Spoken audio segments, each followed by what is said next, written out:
Didysis O. 9:46 Lietuvoje ir, draugai mano, turiu jums šiek tiek informacijos. Visi jungitės prie projekto Tavo vasaros kelionių gido siūlomų linksmybių bei laimėkite puikių prizų. Tavo vasaros kelionių gidas bei valstybinis turizmo departamentas turi tau pasiūlymą, kaip be vargo galima laimėti palapinę, miegmaišį arba viešnagę kaimo sodyboje su 13 draugų.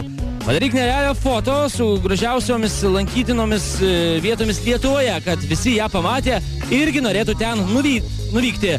Siųsk adresą tos nuotraukos vasaros kelionių gidas @gmail.com ir laimėk dar kartą vasaros kelionių gidas @gmail.com. Toks yra elektroninis pašto adresas.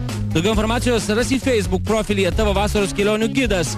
Jeigu įvesite į laukelį paieškos Tavo vasaros kelionių gidas, atsiminkit šitą pavadinimą.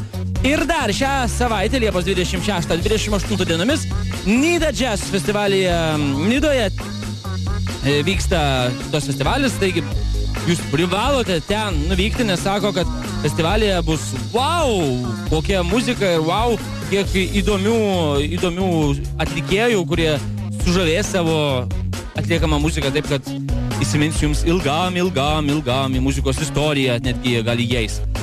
Ok, tai tiek informacijos norėjau paskleisti šiai mintai. Aš jau bėgu ruoštis antrosiam šio ryto žinioms.